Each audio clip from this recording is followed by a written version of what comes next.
Okay, good evening, everybody. It's after 6 o'clock, so I'll call this August 20th meeting of the Board of Selectmen to order. If I could ask you all to please stand and join me in saluting the flag. Pledge allegiance to the flag of the United States of America and to the republic for which it stands, one nation, under God, indivisible, with liberty and justice for all.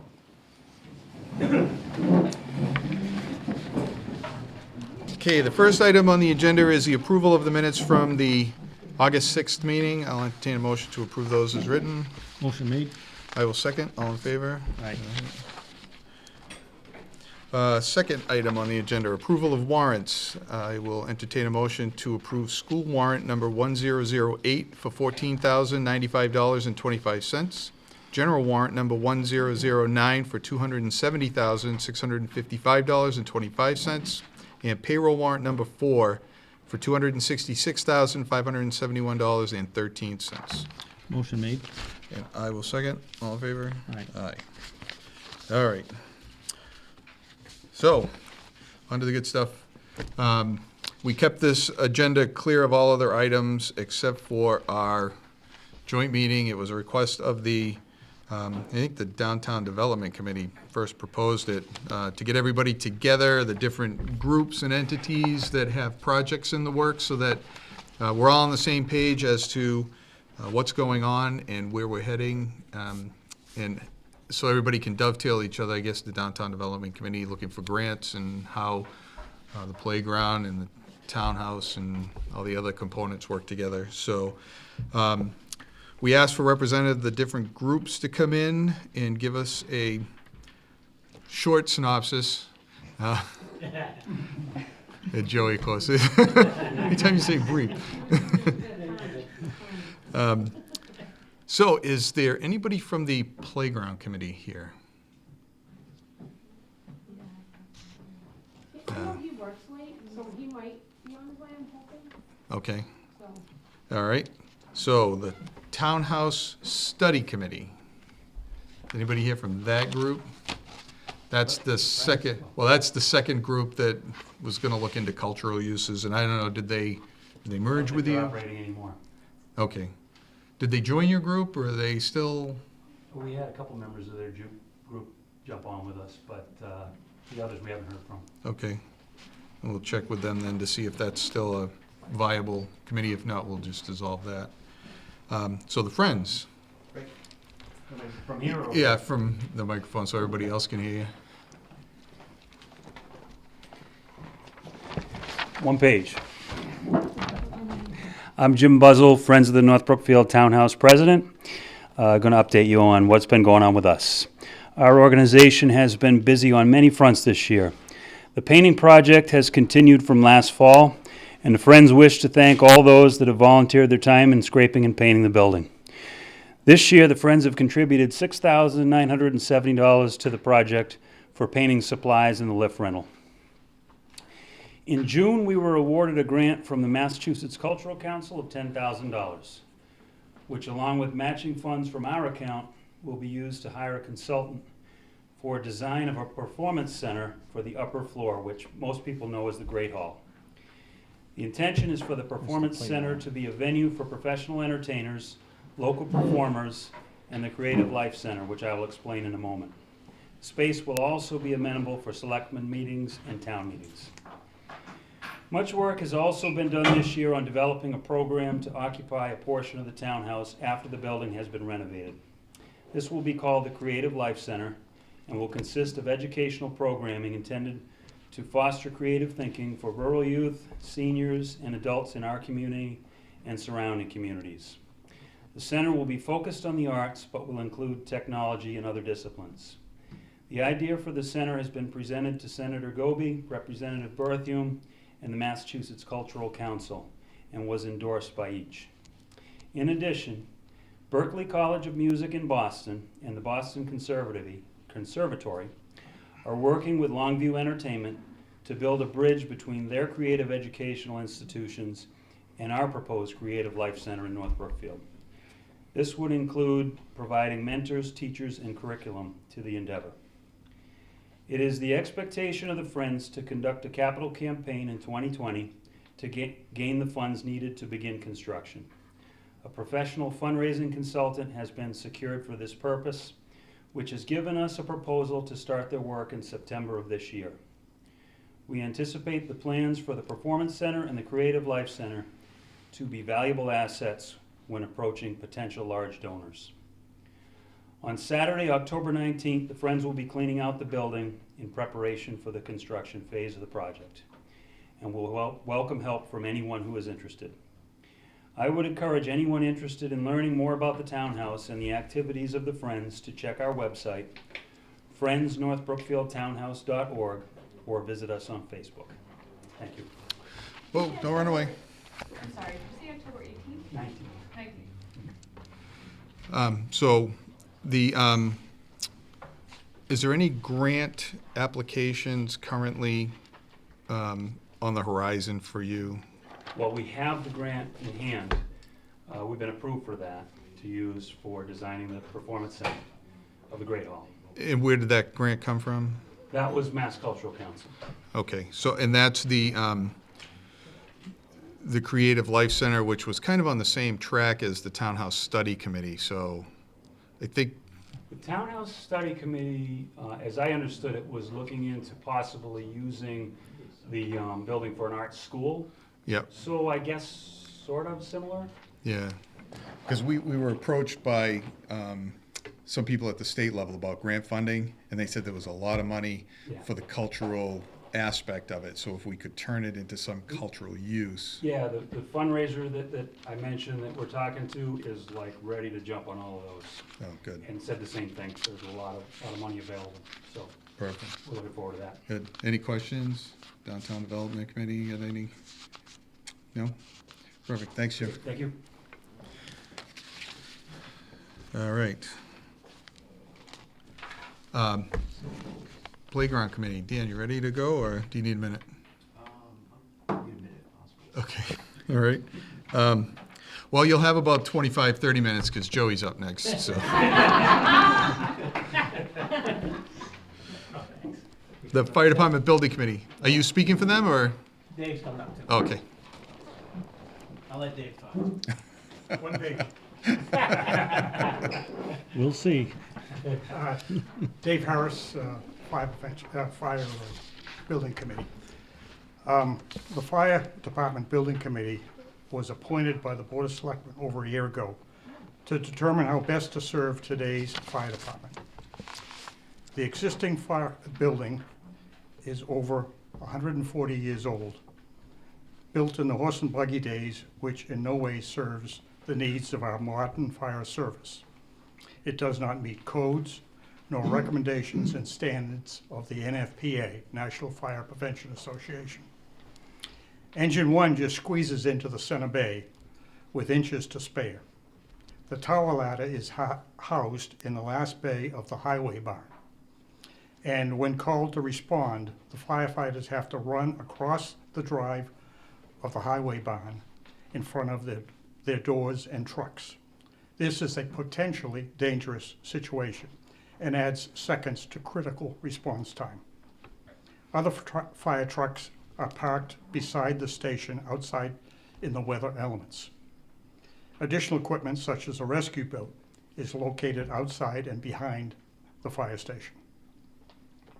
Our plan is to build a new fire station headquarters at 11 Grove Street on the town-owned remediated lot between the town housing and behind the police station. The new station will have enough to house all active fire equipment. In addition, the equipment bays will have in addition to the equipment bays, it will have office spaces for the chiefs, fire prevention, EMS, and training. Additionally, there would be living quarters and a few bunk rooms for the on-duty fire and EMS personnel. The frontline fire equipment and ambulance will respond from the front of the building onto Grove Street. We would also like egress to School Street from the back of the station for the backup equipment via a roadway along to the right of the police station in the now vacant lot. We are presently working with an architect to complete the study phase and expect to have a conceptual design present to the town shortly. Good, so do we have any, we have the 2 million that is kind of set aside, that's been floating around at the state level. And the reason that we put the group together is because we need to show we have some kind of skin in the game. That money will never come to us if we don't show progress in that area. So, are we looking into other funding sources to add to that? Yeah, I'll just tell you briefly how this whole process is going down in our office anyway with the committee. I told all the committee and the members of the department that I wouldn't put forward to the town anything that's unreasonable. I think you know my track record in trying to do what I can for reasonable prices. So the bottom line is, I was a little eye-opening. My original thought was to do something like McCarthy's Bus Garage in Brookfield, put a 2-story building on it. I thought we could do that reasonable. And then I had an eye-opening account with the engineers and the architect. Basically, it comes down to like $400 a square foot to build a building today. If we had done it 10 years ago with the police department, it would have been, it's about a 6% increase every year. So, needless to say, he said, I want you guys to give us a wish list. So we did a wish list about all these rooms and spaces and bathrooms and the whole thing. I said, go ahead, guys, just put in what you want. And then the architect left that night, and the next morning I called him and I says, okay, now take everything they asked and cut it in half and give me another number when you come back, just so I can see the difference. So here I am thinking $3-4 million possibly, get some money from the state, help this all out. First figure came out at $14 million. I almost fell out of my seat. So I said, okay, what was the second figure that I asked you to do? And we, by the evening out, we were able to narrow this down to $7 million. So we cut it in half. So I said, would you please explain the square foot figure? I think this is really important. This is how I would like to bring this to the town, as many times as I can, or we can. What I told the architect is I would like them to get up and explain how the $400 per square foot figure comes about. They did it with us. They explained all these hidden fees, all the things that come with it, and it was just eye-opening. And how much that increase has changed, and it'll go up another 6% next year possibly. This year he said it was around 4, but it's been 6 on the average. So once he explained that, I said, okay, I can swallow that. Now, let's go room to room in the building. And I'm gonna turn to my committee, and I did to my committee, and I said, every space we go to, just act like a citizen, and if there's something in that space that you think is unreasonable, you stop me. In other words, don't give me 10 rooms, don't give me, industrial kitchen setting. It won't fly, I won't even bring it forward. So that's how we did this whole process on our original design. It completely changed from what I thought we were gonna do. To do 2 floors, we had to do the $100,000 plus elevator systems, 2 sets of stairs. I said, wipe that out. We went right to a first floor plan. Jeff, who did the police station, had some great ideas. So needless to say, we've narrowed it down to 3 chiefs in 1 space, training and fire prevention in another space. We narrowed this down so that we're not squeezing ourselves, but yet, again, if we turn to the crowd when we get the general assemblies together, I want to go room to room to room and ask the crowd if there's anything there they see that is unreasonable. And if there is, let's discuss it and how we can change it. So I said, if we can do that right now with the committee and the members of the fire department that were sitting there, I will then accept what you put together, and whatever the architect says that price is, then I'll bring that forward. But I will not do it unless we can go room to room to room. So we basically brought it all down to 5 bays, which are 2 deep, which makes sense, in and out both sides. 40 member training space, because we have our general meetings, we have 40 members, so there's nothing extravagant there. We narrowed it down from the wish list of 10 sleeping quarters to 4. So we did this, and I just thought this was important for everybody to know. This is the process we're taking with it. And with the Code Red system, we're hoping to get big assemblies to come up, and I want the people from the town to help us build this firehouse. And if we can get big, full crowds in the auditorium, we will do just what I'm saying. I'll have the architects explain the $400 square foot figure, so people can and swallow that, because it took me a while to swallow that. And then we'll go room to room to room I think we all know we need a fire station, and that's, OSHA did get accepted, OSHA rules and regulations got accepted by Massachusetts, and I think I mentioned before, OSHA does not control municipalities at all. Massachusetts does, the state does, but they accepted all their rules and regulations, so it's the same thing. So we would end up spending hundreds of thousands of dollars easily, 200 to 300,000, just to try to update something in our fire station if they give us a waiver time of 6 months to a year to do it. We have no ventilations in there for the trucks, and, we wash the walls, it's black from carbon, and you ought to see it. So needless to say, it's time to move on. I don't think that's an issue. We will do a presentation on it at the General Assemblies, but I really want the architect to explain the figure. Then we all do it together. We do this whole thing together. I don't hope the place is packed, I hope, and we go room to room and talk about it and see if that looks feasible. And if it does, then I think we built something together, and we're all comfortable with that. So I think the guys in the department and the committee have done a great job refining that. I don't really think there's a space there that we could turn to the crowd and somebody would have an overly, oh, what's that for, type of thing. So that, needless to say, we're all one level and it fits into the space very well. We were hoping to do that parking lot on the other side and get that completely paved. In fact, we're even using an outbuilding in this process, so we could take the square foot figure out of that main building. And because it's not living space, that cuts the price way down. So like the old Buffalo you see outside get tucked away in their lawnmowers, some trailers, things like that. So we're cutting that square foot down as much as we can, the cubic square feet, that $400 figure. That figure might change too, good or bad. I think it's gonna change for the good, because they anticipate that figure to cover everything. So when they give us a figure, it should encompass any contingencies. So has your group spoken to Senator Goby or Representative Berthium about that yes, money yeah. that's up there? Is that something that we can? The gentleman that works under Ann, I spoke to directly and emailed, gave him a full process update just about a week ago. Got a return email that information was being forwarded to her. And then I spoke to Donnie myself on the phone, and again reiterated it sounds to me like it's a struggle to get that kind of money, from what I'm gathering from him, to be honest with you. So when we get to that point, obviously we'll have Ann work up some numbers so people know where they're at. I know there are some things that might be closing out and getting paid off to make it feasible. But I'll be honest with you, I think we're gonna be in the $7-8 million range no matter how we cut this mustard. And every year we wait, we could look at 4 to 6% again. And so I don't know what to tell you. I really, really was mind blown about the price of it. But he did a great job explaining how that figure comes about, and I think that will be important for the people to know before we go around room to room. Yeah. Is there any other grant sources that you know of? Are you looking into that? Is the committee? Yeah, I've been active? online. Actually, the firefighter assistance grant, I called and talked to the executive director in person, which not many people do. And he said there's no funding for building construction in that grant operation. That's the largest federal grant there is. That's where we got the fire truck from, and right now we're trying to get the turnout gear paid from, radios paid from that. I do have a grant in to pay for the turnout gear stuff that we asked through Firehouse Subs.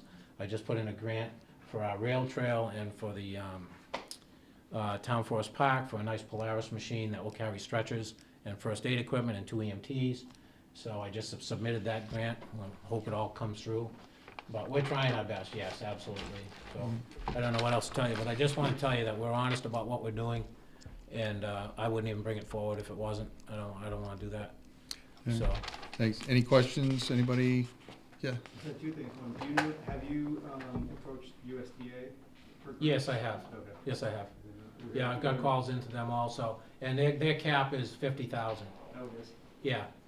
So yeah, I've been all over it, and I've been learning a lot about grants lately. Yeah, because they talked to us about some stuff. Yeah, and that is a cap at that, but they actually told me that would be difficult to get, even the 50,000, when you're talking in the million range. It's hard to justify how come the town just can't come up with 50,000. Right. So it's funny how this all works, but yes, I did. I was on the phone with them, the office down in Wareham and up in Holden. In fact, the gentleman from Holden was in Wareham at the time I called, and I said, any dollar would be nice. Yeah, we're exploring every possibility that we can. And my other question, do you have elevations or design plans of the exterior? The first set of plans came through that we walked through the other day. So right now, the plans, we have a committee meeting tomorrow. The week after, another set of plans come that are more refined, and some numbers should be coming behind that.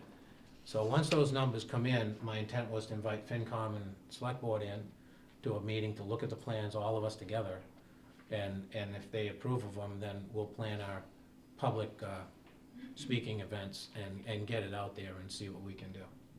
So there is a process in place, and we just want to take our time with it and do it right, because if we don't make this happen, it's going to be difficult for everybody, one way or another. So I'd rather build this whole thing with the whole town sitting in that auditorium chock full, to be honest with you. Then I'd feel better about it. But that's where we're at. Great, thanks, Joe. Thanks. Thanks, Dave. All right. Ready?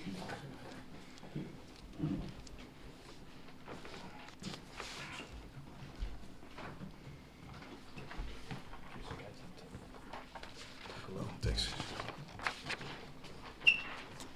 Hi, how's everybody doing? My name's Dan Roman, here at 12 St. Clair Ave, Chairman of the Playground Committee. Mike Doe's another partner with us, also a part of the Playground Committee.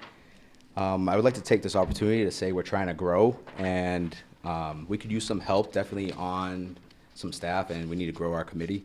I don't know how the town feels about that, but the park, it serves as a very important aspect to the town. It goes kind of unseen. Those are our youth. The kids start right from the bottom, and you grow there. I can remember my playing days there past 18. We're still down there as adults, so it serves all ages. So we really need to kind of take a close eye and turn some attention to a place in town that needs definitely some TLC, and there's a lot of areas that need to be safed off, and just a lot of diving in, taking a look at everything in general modernization and bringing everything back to life. We're in 2019. We have a lot of equipment down there that's very outdated. And seeing this, and once I became a part of the committee and really getting into everything and getting into every nook and cranny and seeing all the issues down there, we compiled a very, very lengthy list of stuff that needs to get replaced, thrown away, or some fixing. And the list is it's out the door. And we've kind of started generating a plan. Everybody kind of has a copy in the table. This is a conceptual drawing that we've put together. We've been working with a landscape architect to develop a good plan that could kind of give us a nice future and a pretty picture to present to the town on what 4.5 acres of a beautiful site could potentially be, and how it can service and benefit everybody in town. Again, from all ages, down from preschool, toddlers, all the way to senior citizens.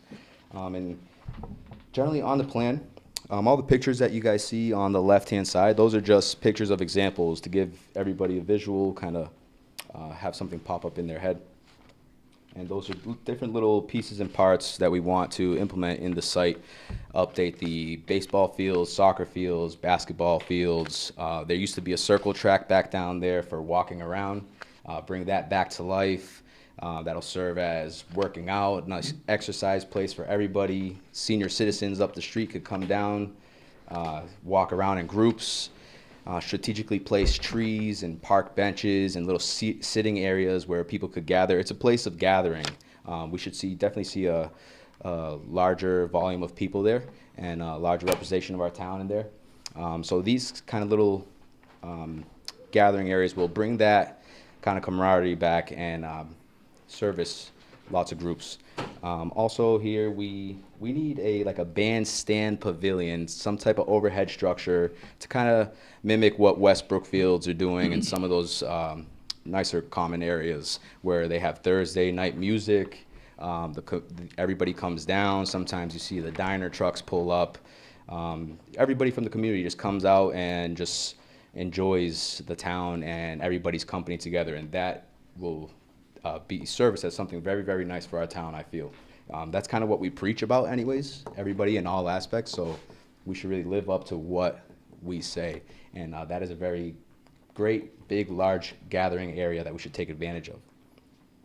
Also, the courts, a lot of the courts and surfaces, the walking areas, they're all very uneven, things like that. That pavement needs to get updated, so that kind of brings in that whole aspect of it. And what we're trying to do with this project is kind of plan and plot and phase everything out so it's not such a big, large chunk and a large number to swallow. Instead, we could kind of break it down into little individual areas, keep the park open and active so we don't take that away from the kids during summer months and springtime, and kind of phase things out and take everything down on a priority list. Start with the most important stuff and work our way down the list.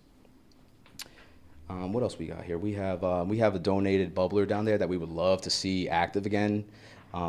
It serves as a part of historical figure in town. It's been down there kind of abandoned for years. We just painted over it. If it's going to service as something for us, we should kind of take some importance to that. But yeah, generally, this is where we're going. We have a concept plan done now. I know that there's a few steps coming up where we possibly may have to update our open space and recs plan.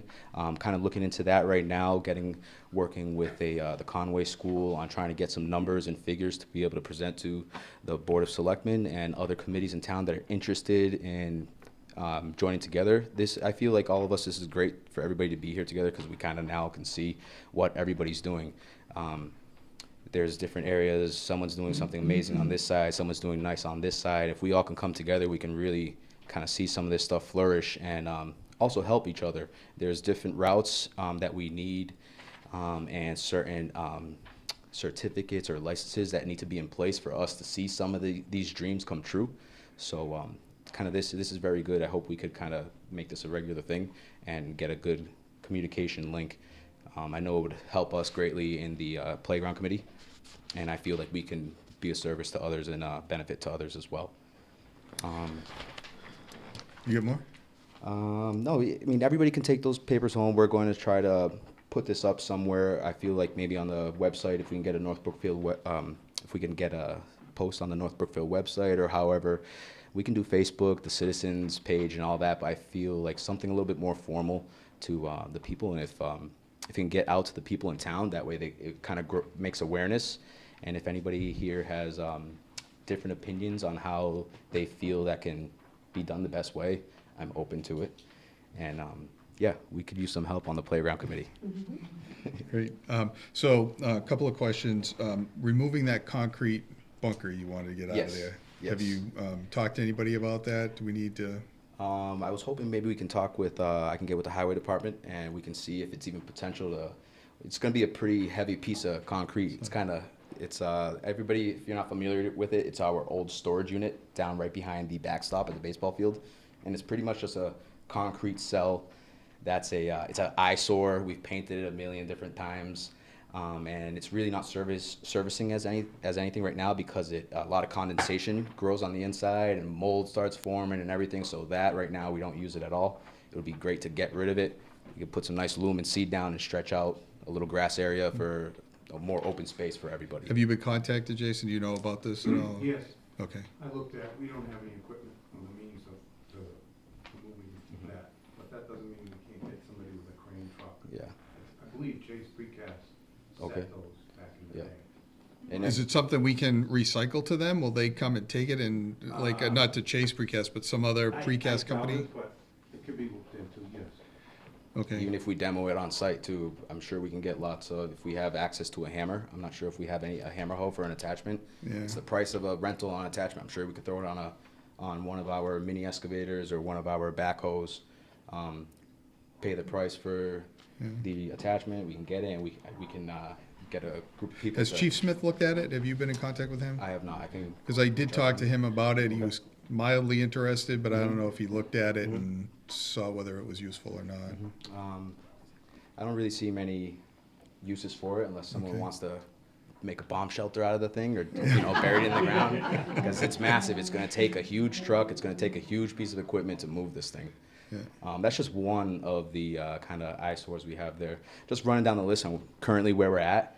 The merry-go-round, that we had to take that apart. The bushings are gone. The bottom bearings went, and while we're there, we're gonna replace the bottom bearings and the top bearings. We're gonna get the merry-go-round painted and set it down nice and painted and try to keep that going. I feel like that's a pretty cool little toy or item down there that we should kind of keep alive. We have a swing set that's out. The seesaw is pretty beat up. We have one seesaw left out of the 4.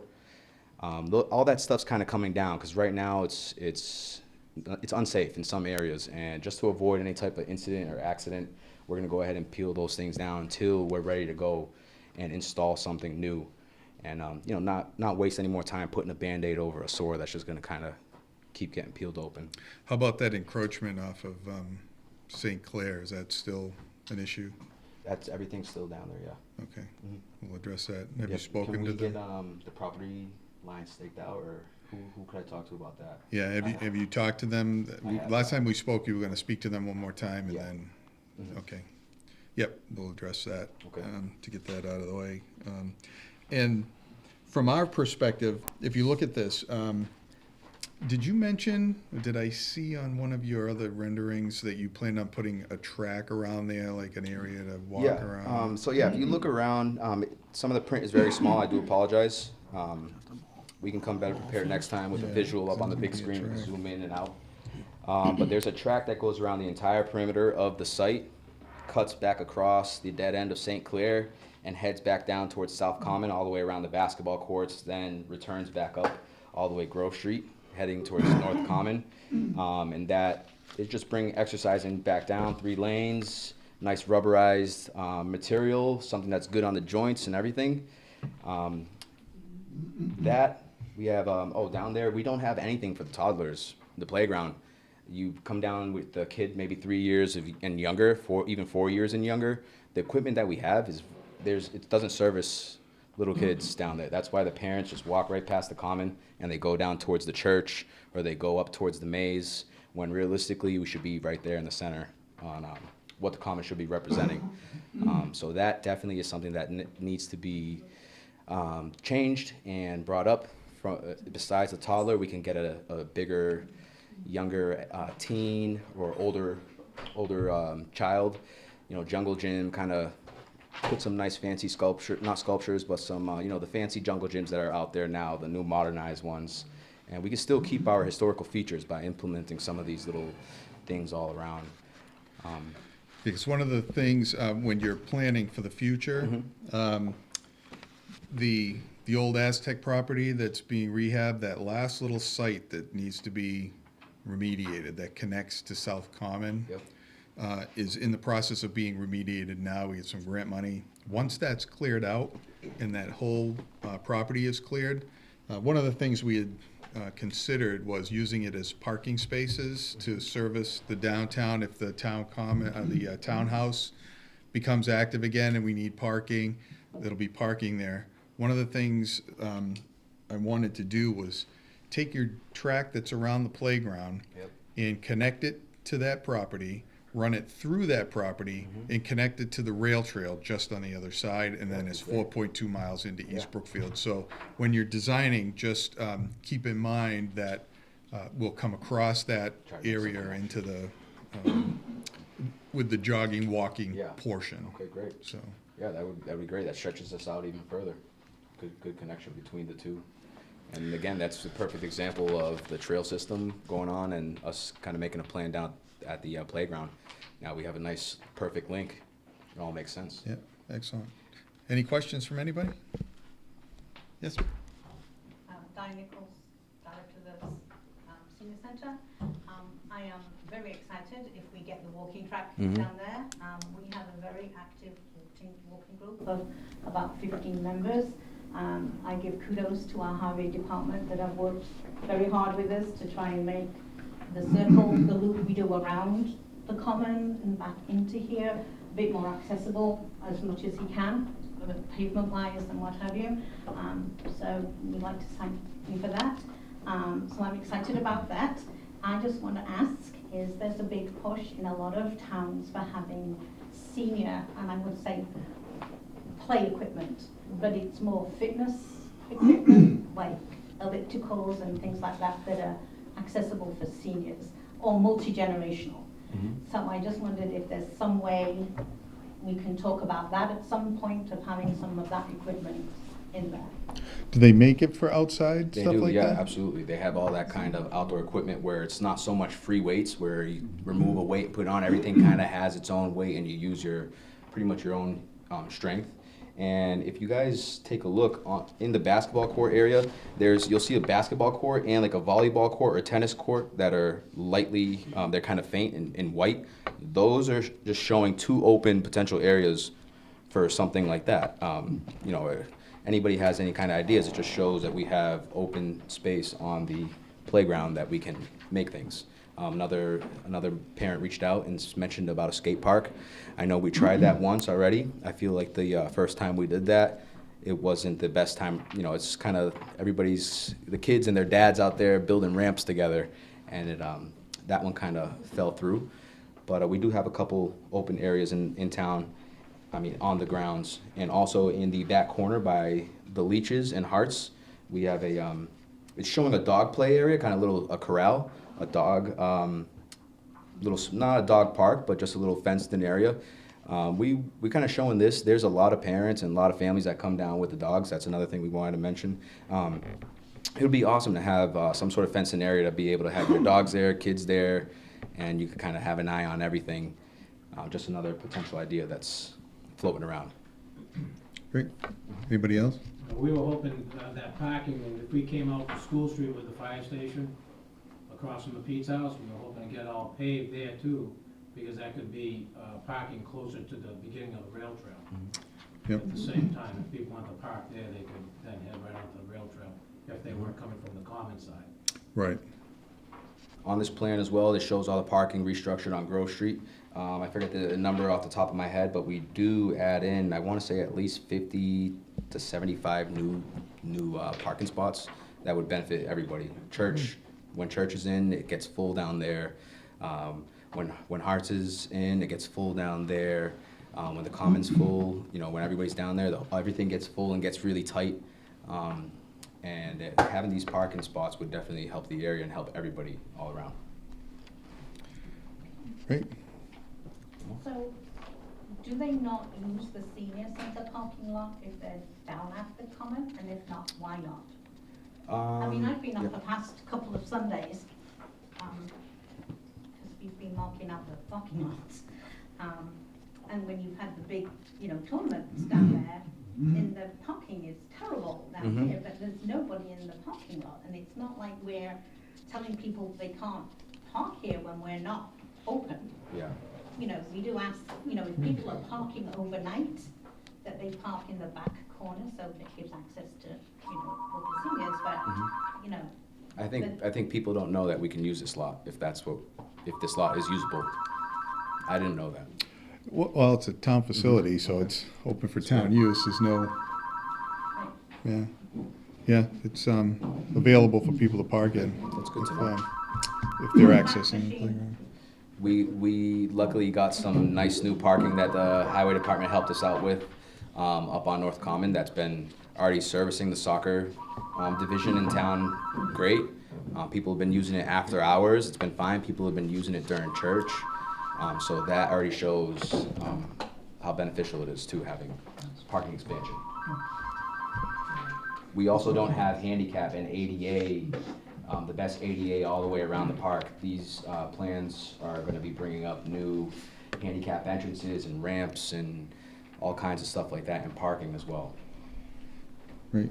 Well, the plans you have are great, and thanks for the work. You put a lot of work into it, and it's very impressive. I like it.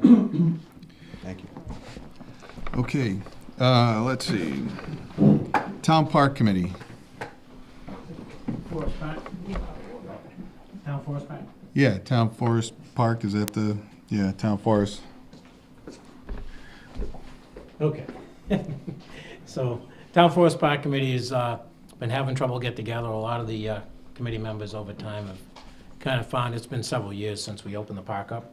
The park is doing good. We have nice ponds full of trout, and we have the trails that are being maintained by the Lions Club, Lindsay Sierra and Andy Karen, and a lot of those guys have been putting a lot of time in there. I want to thank them. Keeping the trail to Windham's Farm, opened up the park over there, so I don't know, I kind of want to throw out, is there ever an opportunity maybe to do Parks and Recreation Committee and combine some of these small committees? Yeah, I've talked to Danny a couple of times about doing just that, and I want to combine the town beach, the Yeah. town forest park, the playground, the rail Rail trail. trail, I want to make it all just one big group Yeah. with a budget that Right. can Divvy out the money as oversee these needed. things. Right. I mean, everybody has their interests, so it's getting a group of people that are interested in the whole thing that, Yeah, Danny and I have had a couple conversations about it, and we'd be more than excited to try to get that together with you sometime. yeah, I know on our end of it, it's hard to keep everything going, so we're taking in all these extra helps, but, you know, we have 1,000 in our line item that could all be combined together, and with a group session, okay, we're gonna put a little here, a little there, you yeah. know? I think we'd have better chances with the grants, too, from what I see, playing around with the grants. Yeah. But, And then you can develop a list of priorities for each and address Yeah. one thing one Right. year and another thing another, and you'd have a bigger pot of money to get things done. Absolutely, So yeah. I think it's a good idea if we can get a group of people that, you know, I mean, Yeah. Danny's looking for people just for the playground committee, and that's a tough sell. There's it's difficult getting people to commit yeah, I think volunteers. if it was all under one umbrella and you had a good group there to Yeah, work and talk it through, and you'd have better chances for funding. But we also got the 9-hole frisbee golf in the triangle that we've been trying to maintain also, and the gentleman that built it's been putting hours after hours into it, and the brush is getting in our way, so we finally got permission from Conservation Commission to spray some of it with a certain chemical that was safe. And we got some of the brush down in there, but the park is really nice. It gets used a lot. There's horses in there, there's bikes in there. So it's really turned out to be a nice park and get over to Wendemann's Farm. But it's hard to maintain, and, you know, I know myself, I love doing it, getting it all set up, but with being fire chief and leaving my other job, I'm ready to get a committee that will help maintain it, yeah. you know? Well, if you can find volunteers, I mean, we'll look too, but if we're ready to move forward with combining everything, we'll entertain that. I think we're open to that, so Yeah. we'll I look don't know into what moving other- that the other direction. committees would be, you know, the Rail Trail Committee would be interested in combining under one umbrella, or? We're all old guys, Yeah, except so, for, yeah. all old guys except for one kid. I know the feeling. I got this Um, one I kid know that's been Danny helping would. us, and he's really eager to do stuff, so he might wanna get in with you. Yeah, so however that would have to be put together, you know, and make it under one umbrella, Yeah, then, I know I'm all for it. I know we can, so we'll get in touch with you. all right. Yeah, we'll try to get a meeting of the existing groups, like the beach and Yeah. and then see if we can merge them But see, all over into one. time, really, if you get the right grants too, you can have summer help personnel. You know, do 30 hours a week, the kids like the state parks. So now they can maintain the trash and go down and trim the trail and do this, and nice summer job for a couple kids, but you gotta have a big organization to get that kind of grant. These individual ones aren't gonna get it. Yeah, all right. No. We'll Thank start you. that way. Thanks. Okay, Bill, your turn, planning board.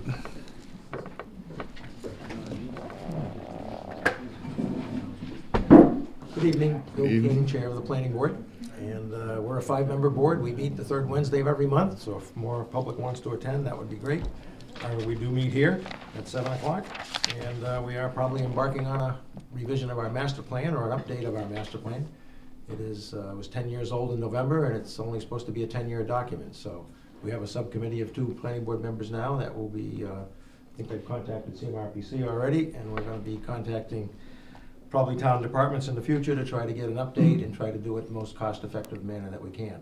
There would be a community questionnaire that we'd have to get drafted and sent out, and then tallied, and then look at all the goals and objectives that might have been already achieved, and then probably have several new ones to add to that list. So we'll be working on that, and it might take us at least a couple of years to do it, but that's one of the items on our agenda. People that have been following public hearing notices perhaps have noticed probably the last 4 years or so, we've been consumed with solar projects in town, doing site plan review and special permit processing. And we do have 12 meetings a month, and sometimes we have to have extra meetings to accommodate the solar projects as well. There is somewhat of a diminished demand at the moment because National Grid is conducting at least a 12 to 14-month study of their interconnection agreements and also their grid capacity. And so right now, we've had one active project that's been put on hold until National Grid study is completed. And so that is gonna allow us to maybe do some more zoning amendments. We've had one solar developer that's quite knowledgeable and willing to share information with us, so in the future, within the next year, there's probably gonna be battery storage containers. They're probably as large as a large trailer body. Some of them have been proposed to be part of a solar array, and there's probably 4 in town now that are gonna have them. But they're also proposed to be put along 3-phase highway areas, and so they're gonna probably require some screening, and there's gonna be required some setbacks for those types of facilities, because they're actually gonna be a commercial use, and I don't think we wanna see them in our residential neighborhoods. So we'll be looking at screening battery storage containers. Other things too, the building inspector has come to us, and he wants to amend the non-conforming uses, non-conforming structures, and non-conforming lots in town to make it somewhat easier to have development take place and have people utilize their property in an added format that they might not have to go through zoning changes to accomplish that. So we're gonna be reviewing that later this week. Also, the Downtown Development District, I've met a couple of times with the Downtown Development Committee, and there might be some amendments to our downtown overlay district. I think even since it's been in place, and I think it's been in place probably almost 10 years, I don't know that it's really enhanced a lot of downtown development, and so we need to find more things, either relieve some of the parking requirements or find some other incentives that might allow developers to get more out of their property. And we do permit mixed uses with usually retail on the first floor, and then the multifamily can be on the second or third floor. But we'll need to look at downtown development as well. As far as other items, I think I've pretty much covered the waterfront, and be open for any comments or questions that you would have. Anybody have anything for planning? Questions, comments, issues, downtown development? Well, we've been working with Bill. Oh, good. We've had a couple meetings with him already. Okay, Great. excellent, thank you, sir. The library trustees, anybody from the library? Awesome. Hello, my name's Peg Bodine. I'm the current and new chair for the Board of the Trustees. Don Thistle, our very appreciated library director, and Ellen Smith as well are here. We have lots of good things happening at the library these days. The library serves as a cultural and a community center for people of all ages and interests, where they can gather to exchange information and ideas. This evening, we'd like to highlight 3 of our long-range goals that are part of our long-range plan. And that plan will be submitted to the Mass Board of Library Commissioners by October 1st. This is a year-long effort.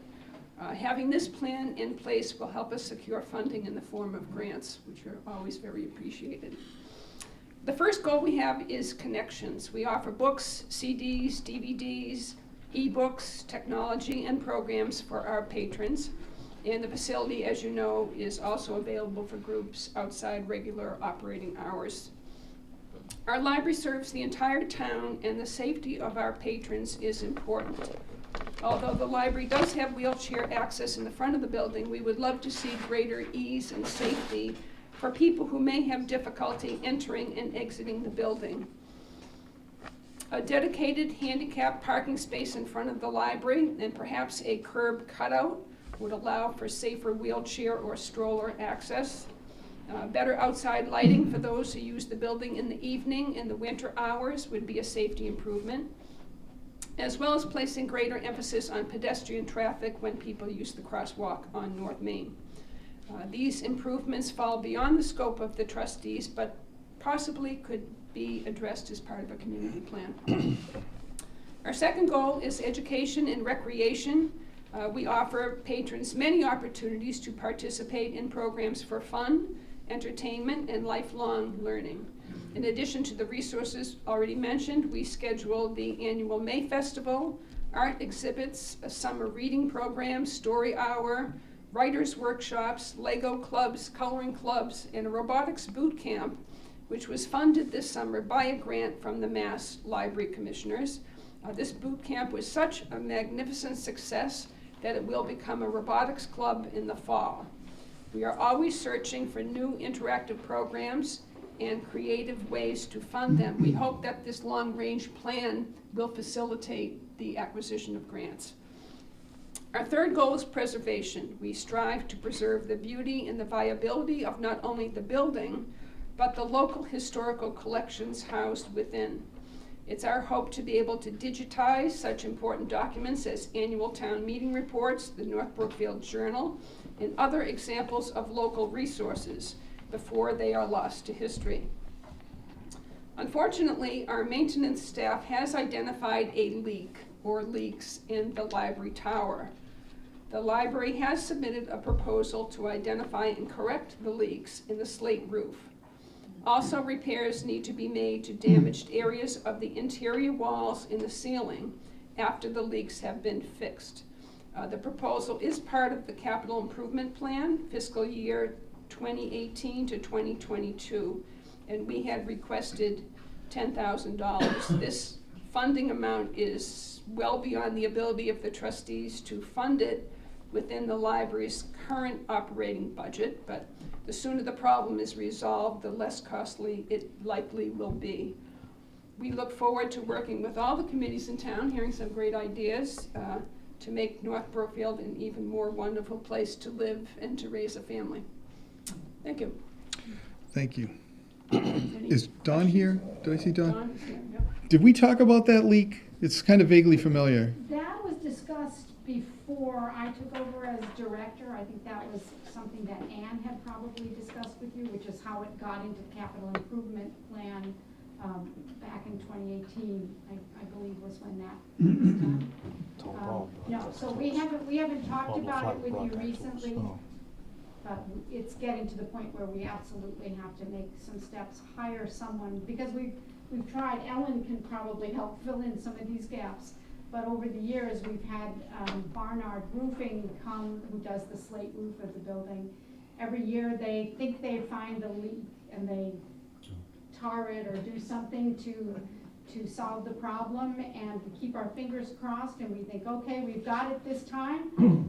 But then there's another nor'easter that comes through with driving rain, and there's water that comes through somehow. But as I understand it, it's been a problem almost since the original building was constructed in the 1890s. So it's, who knows where the problem is, but we need to get somebody in there to help us find where the water's coming in. And there's the slate roof, but then there's also masonry places where the water could potentially be coming in. And so the 10,000, would that be to identify where the problem is and fix it, or are we just looking to identify it with that money? Well, I don't really know what Ann's intentions were with that at the time, but it would not surprise me if it cost that much to get somebody in to review the situation. All right. We'll put that on the, one of the lists for free cash considerations, I think, when we take that up in October, November. Okay. So, remind me. Okay. All right, thank you. Any questions, anybody? We all good? Well, I just want to say, I know the high school, actually, the roof has been leaking as well. So they just recently had this guy, Tom Ewing, actually take a look at it, and he was able to kind of figure out where all the problem areas were. So that might be, I guess, he's the guy that apparently everybody reaches out to, like even I think the contractors that just put the new roof on the elementary school were like, he's the guy everyone goes to when there's problems with leaks. So it might be somebody you might want to reach out to. No, thank you. Yeah, if you could, Yeah. at least identify the problem, if he'll do it for us, and then we can get some kind of an estimate. If he does that, we'll know where we stand. Be great. Okay. I guess Excellent. it's pretty quick too, because I think Marty said he called him, and the guy's like, I can fit you in tomorrow at 10 o'clock in the morning, so you might be able to get your Oh, nice. So, I know, before the snow's Yeah. going again and melting. I'll find out more information. And we'll try to schedule a nor'easter for the day that it comes. Yeah, excellent. Thank you so much for coming. And the last one I have on my list here is the local cultural council. Is there anybody? Oh, sweet. So my name is Laura Dusty. I am the current chairperson of the local cultural council.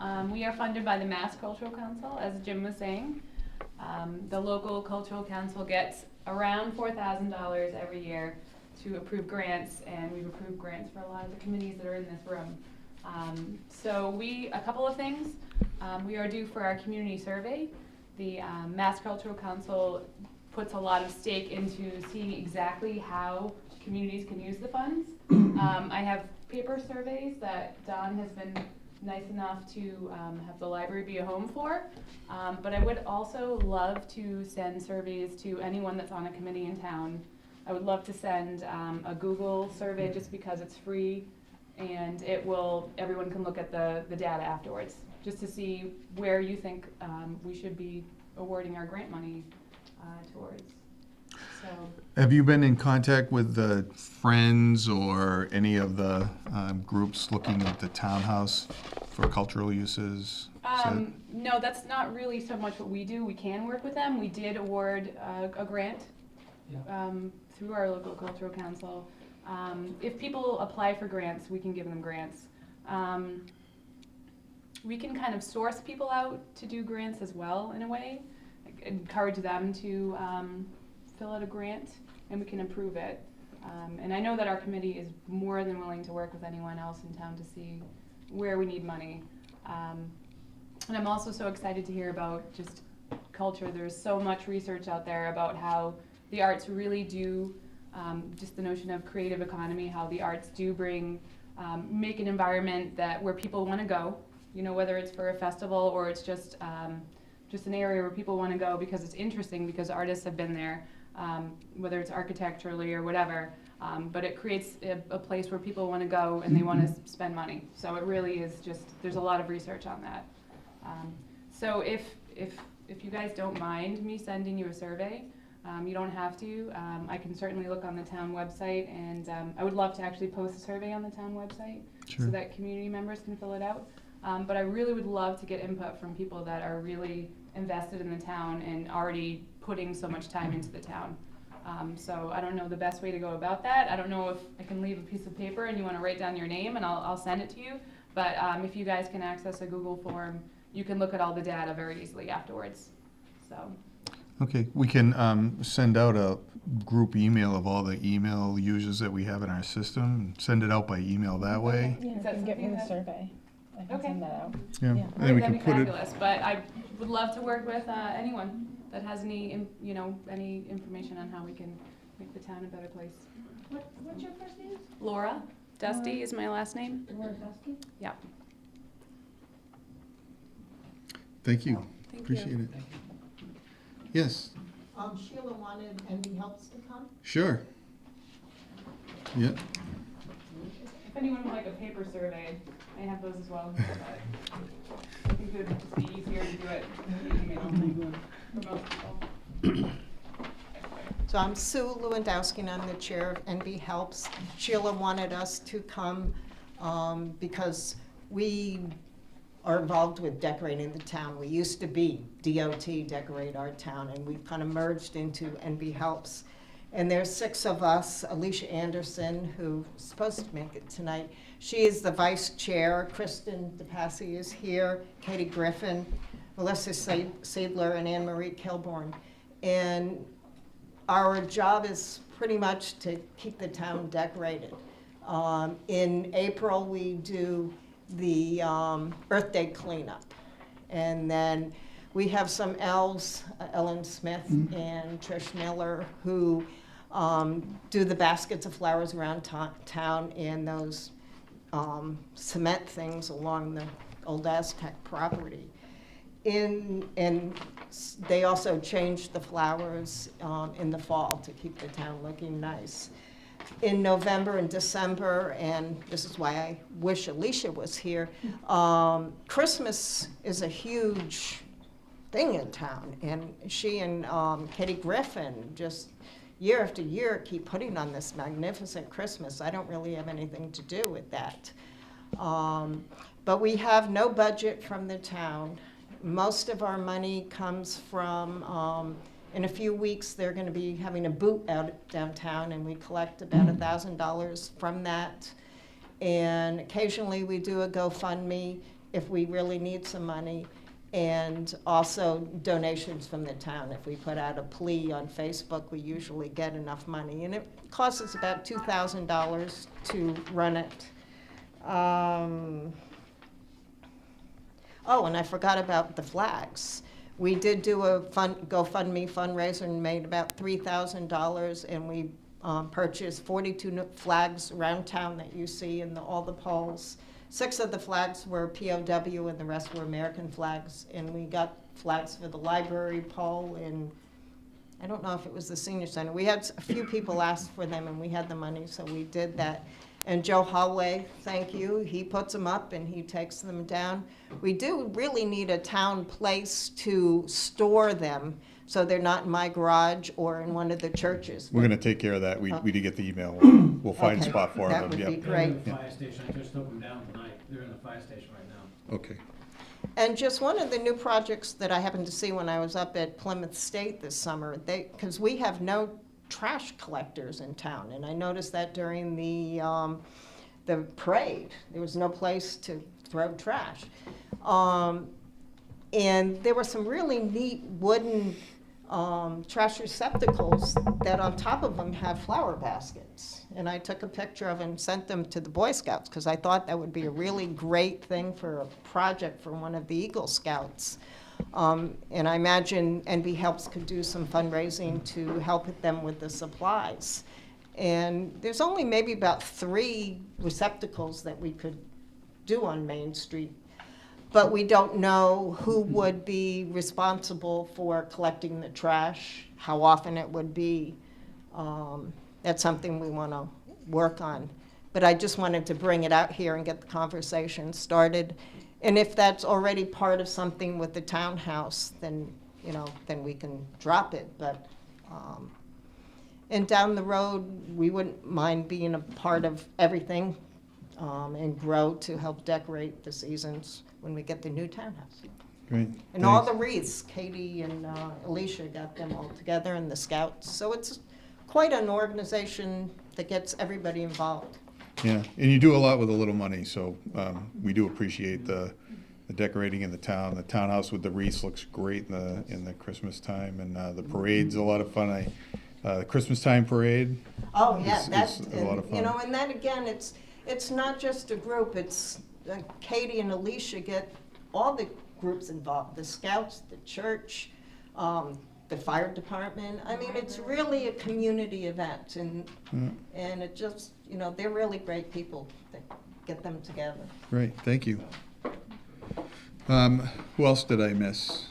Anybody else? I got the historical committee here, I've got the senior center here.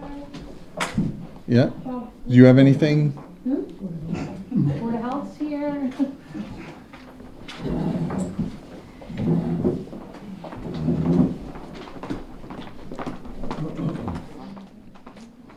So, Diane Nichols, I'm the director of North Brookfield Senior Centre. The mission of the Council on Aging is to provide community resources for seniors by developing and advocating for social health and recreational programs that maintain or enhance the quality of their lives. At the 2010 census, we were counted as senior centre population at 919 in North Brookfield, and the latest figure I have from the town puts us at over 1,200. So we've had a big increase that in the next 10 years is probably slated to nationally, statewide, increase by about 30%.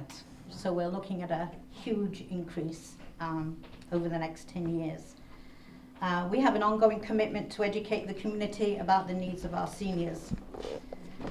The Council on Aging consists of 9 volunteer board members who work with the senior centre staff to help develop policies and deliver services to seniors. And we actively encourage non-seniors to visit the senior centre and participate in our programs and activities. You don't have to be a senior to eat lunch here. You don't have to be a senior to do yoga or the fitness programs. We actively ask you to come and participate. It's good for our seniors not to have interaction with people outside of their peer group on a regular basis. We've seen a significant shift in participation and services. over the past 2 years, with a paradigm shift that is reflected both regionally and nationally, from a nutrition-based services, that's lunches, etc., to an increased need for information and referral services. I'll just explain to you, when I come to this, what a duplicated and unduplicated figure is, okay? A unduplicated figure is one person that comes, just one person, okay? And they may come several times, all right, for several programs. And duplicated number is one person that may come to 4 different programs 3 times a week or whatever. So that's the difference between. So having said that, last year, FY 2019, we provided services to 206 unduplicated seniors in North Brookfield. This figure represents only those elders who received services by visiting the senior centre, but does not include those who have received services through outreach programs at the senior housing, and were provided information and referral through our 280 locally distributed monthly newsletters. The senior centre provided over 2,500 congregate meals through Tri-Valley Elder Services and our on-site home-cooked meals program, which is generally supported by grant funding from, I don't think I should say that because people might go to them and get our funding, from St. Gobain and our friends of North Brookfield COA. Our food distribution program provided 669 duplicated participants with bread and baked goods from Hannaford's, and also eggs and fresh vegetables with fruit from local donations. Our free little pantry outside has been a success. It is being used. People are both donating food items and people taking food items out. It's there merely for emergency services. If somebody finds themselves in a situation where they have no food, they can come to the little food pantry outside, and they can take food. There's no questions asked. It's open 24/7. So we just ask to take what you need and give when you can. Our head-to-toe wellness health screenings include podiatry, hearing, manicure and blood pressure clinics, and we provided over 400 wellness checks. Fitness programs including walking club, yoga, tai chi, aerobics, strength and balance, and health education saw a significant increase with over 1,500 duplicated event attendees. Our outreach services saw the biggest percentage increase in services, providing information, resources and referrals to almost 150 seniors, including support in obtaining fuel assistance, food stamps, health insurance, housing, legal assistance, financial management programs, mental health and caregiver support. We are a SNAP agency through the DTA, so people are able to come and apply for SNAP benefits here. We have direct access to the DTA portal. They don't have to go to Worcester, they don't have to go to Southbridge. We do it all online. We upload all the documents and cuts down the waiting time and is much more efficient. We referred 26 seniors to outside agencies to provide wraparound services through a consortium of support agencies. And in addition, we carried out 49 home visits and 42 wellness calls. And again, I must hand out kudos to the EMTs and the fire department, who are also always very gracious in when I call and say I'm worried about a senior, of making that call if need be. Thank you. Our community projects, service projects have included new members' welcome bags and Christmas gift bags for our shut-ins, which were distributed with the assistance of the Tri-Valley Meals on Wheels program. Our knitting group has provided hats for everyone from first responders to children, and handmade items for veterans, nursing home residents, NICU infants and women's shelters. I don't think there's a policeman, fireman, highway department personnel who does not have a knitted hat from the North Brookfield Senior Knitting Group. Our Senior Wheels program continued to provide transportation for seniors to a variety of appointments and destinations, filling over 125 requests for rides. That is over a 25% increase on last year. NBSC will be conducting a transportation survey throughout September. The copies of the survey will be placed in our newsletter and at high traffic areas in town, hopefully at North Brookfield Savings Bank, the post office, and the library, please. And we are asking as many NB seniors as possible to complete the survey. Data from the survey will be used to assess and budget for MBS transportation needs over the next 5 years, which we anticipate will probably increase by maybe another 25 to 30%. This is, if anybody does not know, we run a med ride program through the senior centre, where we have volunteer drivers, and for a small fee we will transport a senior to a medical appointment. We pick you up at the door, we take you to your appointment, we stay with you, and then we bring you home and drop you back at the door.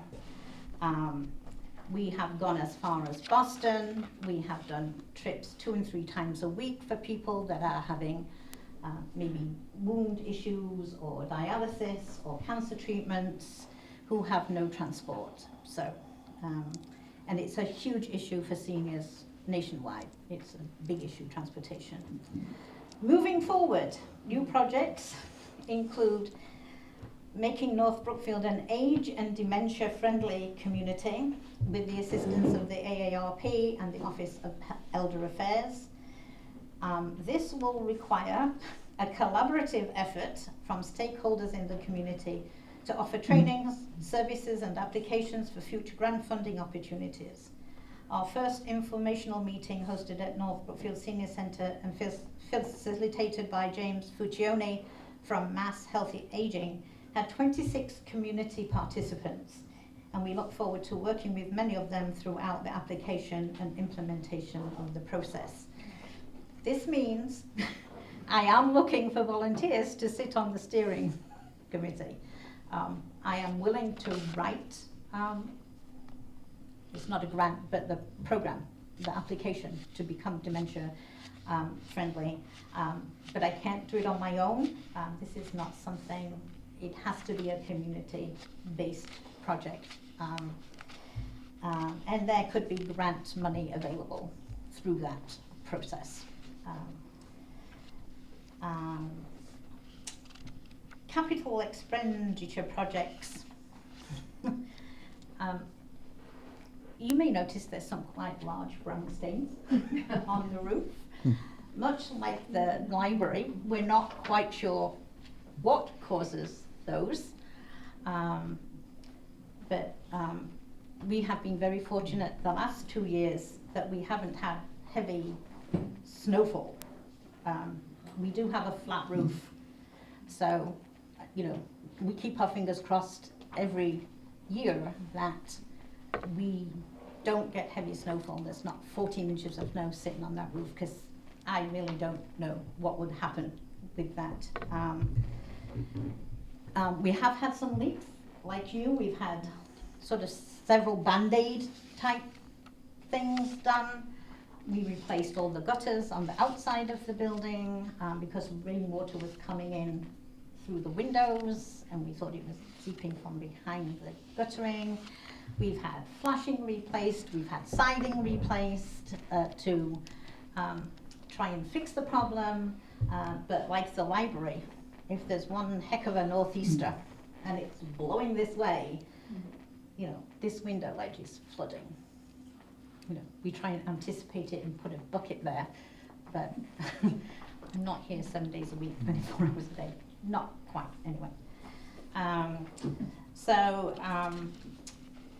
New flooring throughout this main area here. It is not conducive to the health and safety of our seniors because there are several ridges. It's different flooring, it's different materials, you know, the carpeting, the seams with the, that are raised. It's just not conducive from an OT perspective, I would say. For people that are using a cane or a walker or just not, you know, stable on their feet.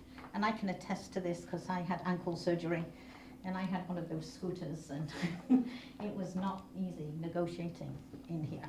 So,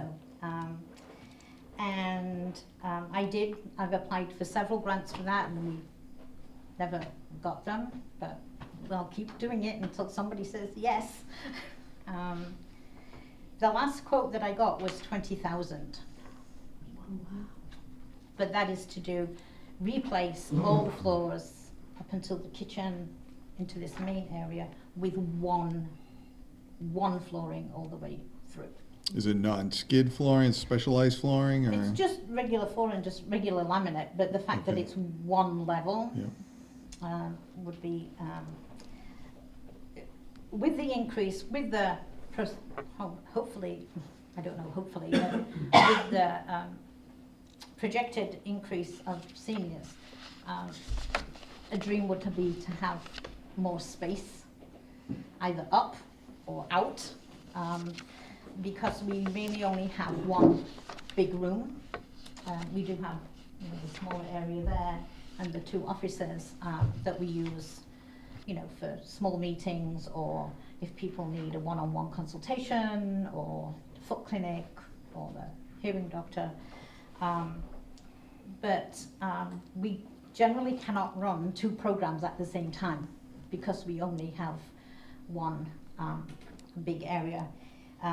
We run our yoga and Tai Chi after regular opening hours because ladies of a certain age in a particular build in a pair of yoga pants or jogging pants do not want to be doing a downward dog with other people watching on. So I'm just saying that. So wish list would be able to go up or out and be able to do more programs within the space. So, any questions? Yes. At what age do you consider a senior? Nationally, as for the formula grant that we get from the state, it puts 60 as senior. You know, but we encourage anybody to come and use, you know, come and participate. We love to see, we've had kids in here, you know, we like to see the youth in here from the high school. We've built a nice relationship with Valley View. But we would like people to come and use it and participate. As I say, it's not good for seniors to only be socializing with their peer group all the time. So I've been coming for about 15 years for a variety of things, and the food is good. Since she was 12. No, I'm a senior well into it. And the food has been good, the activities are amazing. If you haven't experienced Halloween, yeah. I was so proud of the town last year when I came down here and saw everything going on and how open this was and kids and costumes. Last is an amazing Halloween, we hosted, and this is the number that we counted, that we could physically count coming through the door. We lost track because we just couldn't keep counting them. There were over 300 people came through this building on Halloween, and we provided hot chocolate and cookies and the bathrooms. I did. So, but we enjoyed having them here. We got a lot of support from the PTO for providing cookies for that, and other town members. So we will be doing it again this year. So Excellent. The senior center collaborates with every single organization in town. And it isn't a senior center, it is a community center. Yep, and I just learned this, but the space is available for people to rent for functions? Oh, we know to let that out? Because I just found that out too, but. Yes, we do rent out the building at weekends and evenings for people to have functions. It is probably the best kept secret in town, only because it means me being available should, people need to call me and they can't get in, or something's gone wrong, or whatever. And, we're a little particular about who we let use it. Yep. Because it might involve additional maintenance and additional cleaning, and our janitor does a wonderful, wonderful job, but he only works 5 hours a week. So it's not available for rental? For a nice guest of $500. And we have, we've opened it up to non-profits that we don't charge the fee for. Second Chance have their quarterly meetings here now because they've outgrown their meeting space. Interesting. So, when we have the wonderful smart TV, everybody can do the projections on there and access YouTube and whatever. Great. So, but You do a great job. Yeah, You've been yes, I do. 30 years up the housing, and I don't think people think much of it until you start hitting these ages and see what's going on with people. And their organization is unbelievable. There's been a lot of activity coming through our housing projects because of them. So my hat's off to you. we now do we take lunch up once a week to the housing authority. We do a soup and sandwich There's a lot more luncheon. going on than that. Up on a Thursday, we take a soup and sandwich luncheon up to the senior housing. I cannot take credit for this at all. I have a wonderful, wonderful team. My board members are wonderful. We have a great friends group. Pat is our treasurer, and they do a great job of raising funds. But we always could do with a little more. One of the future things we're looking at, we just missed one round of grant funding, and if there is a second round of hosting a 50+ job center, so that people that are 50+ could come, and we would open the facility. The facilitators are provided. I don't have to do it, but for people that may be 50+ who have maybe just been made redundant or looking for new work, maybe have not written a resume in several years, or never written a resume, never used Indeed or LinkedIn or all those other things. So we will look at that, but that is a 2-year program, and the first year is funded 100%, but the second year is only 50%. So that was my dilemma this round. But we will look at it again. Excellent. Thanks. Let's see. Historical Society, you say? Yeah. Right.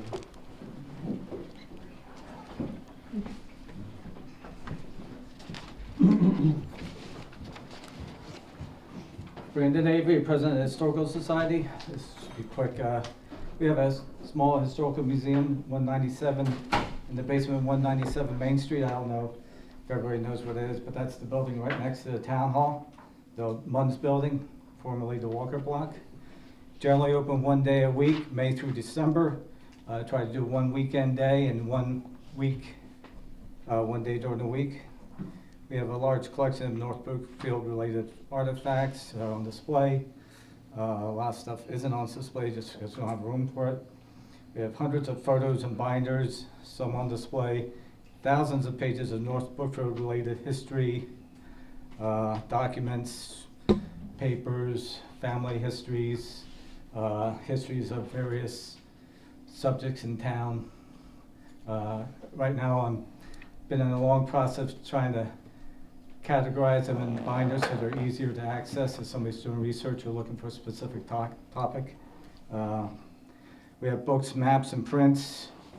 We have a number of paintings that are just largely stored underneath our shelving because we don't have room for them. We have a sales corner where we do sell books, maps, prints, and some other items of historic interest related to North Brookfield and the surrounding area as a fundraiser. Currently, we have about 800 square feet. The ideal would be we could use really like 1,200 square feet for proper display and storage of our items.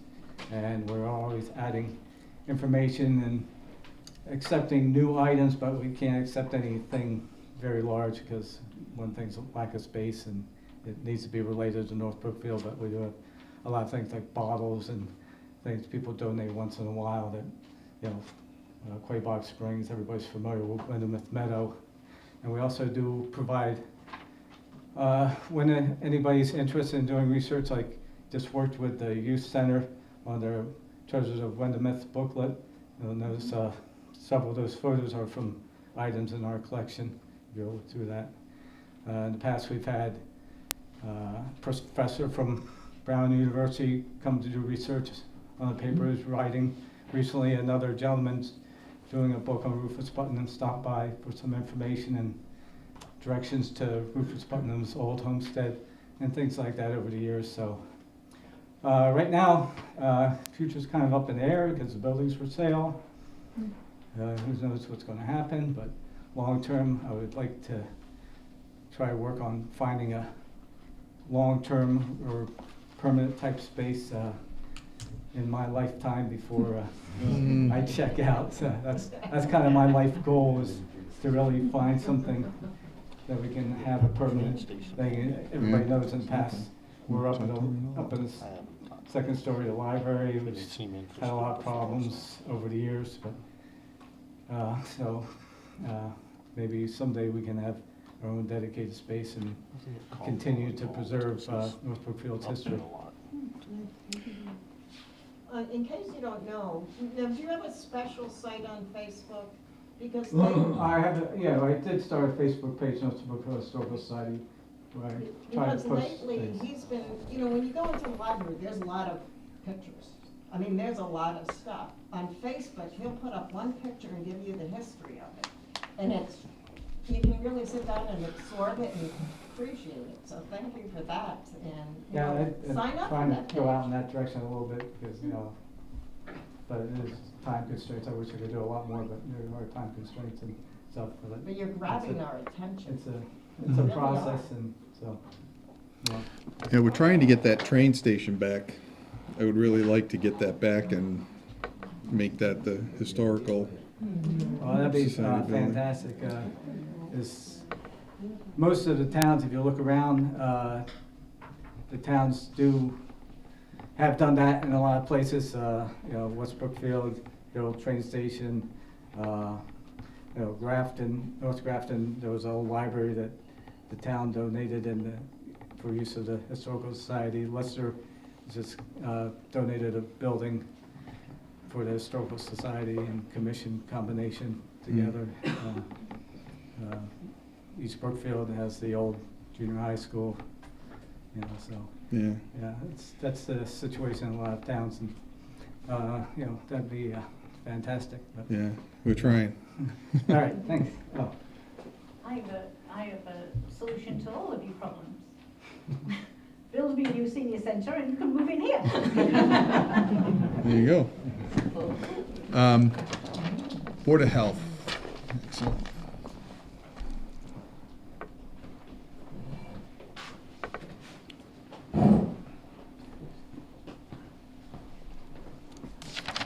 Hi, Bob Locatelli. Just two quick things. The first is, as many of you may be aware, there was somewhat of a disaster with the building this past year for the recycle center due to a change from our old system to a new system.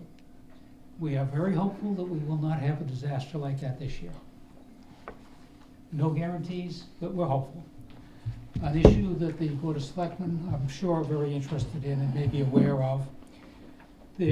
The one project that we are currently working on is to finish up the requirements that the DEP put on us for fixing the old landfill. There were several issues, one of which was erosion from Dunbrook on the east side of the landfill, the back side of the landfill. That has been corrected. The last thing is the drainage swales. There are two of them.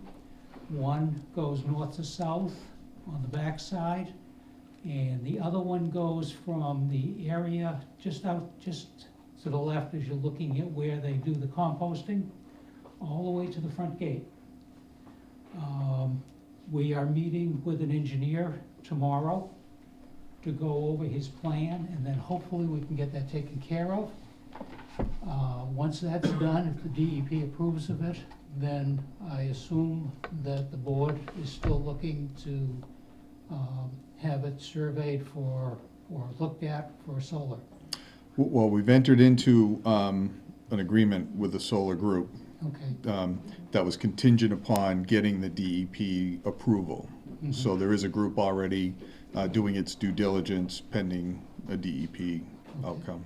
well, this DEP approval, I haven't been involved in it at this point, but I don't know if it will be a full approval or if you still have to file with them for the solar because of not only the landfill cap, but the riverfront. Dunbrook is considered a perennial river. Right.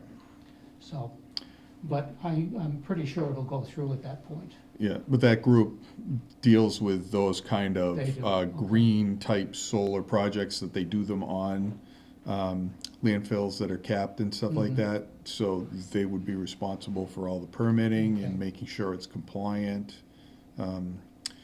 But there is somebody waiting for the DEP to do their thing. Okay, great, Perfect. that's it? Great, thank you. Any other groups here that haven't spoken yet? And that's it. If-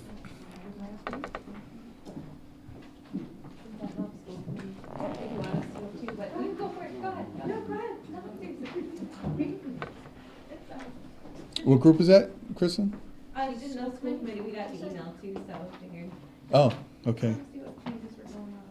I just want to say thank you to everybody coming out tonight. It's really been helpful, I know, for us as the Downtown Development Committee to be able to hear all of your projects and what you guys are all working on.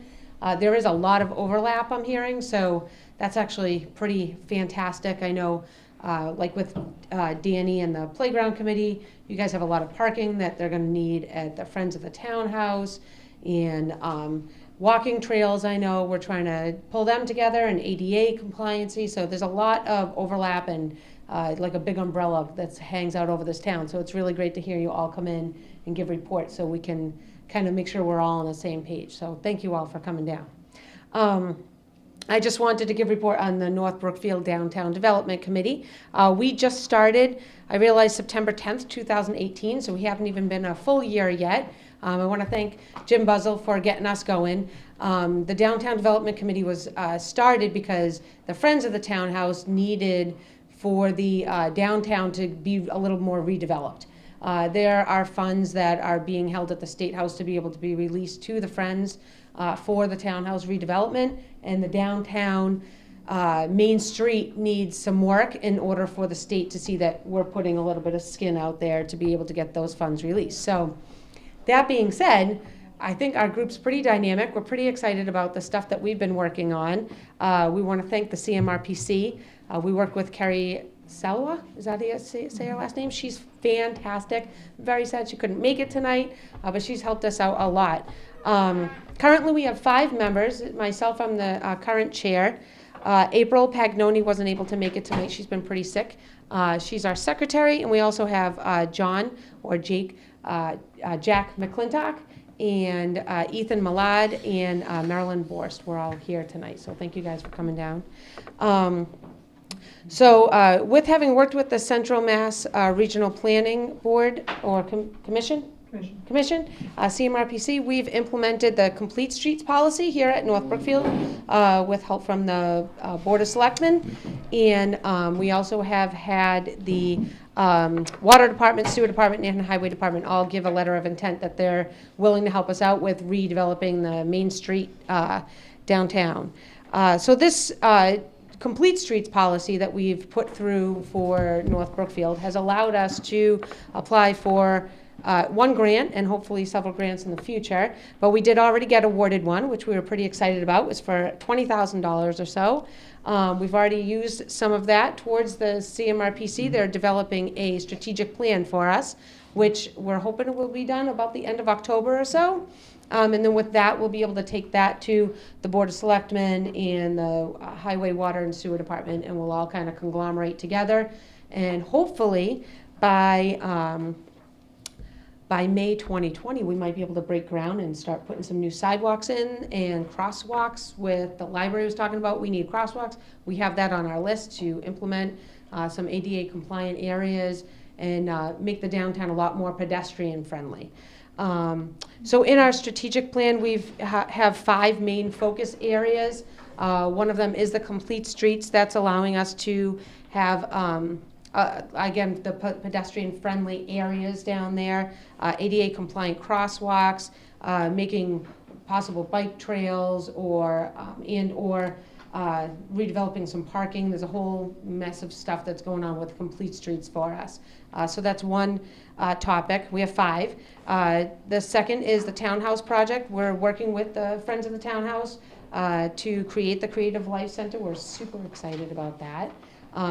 Which reminded me, it would be great to have that pavilion that we're putting in connected with the Creative Life Care Center, so we could put some plays and stuff on down in the downtown and kind of bring that whole process together over there too.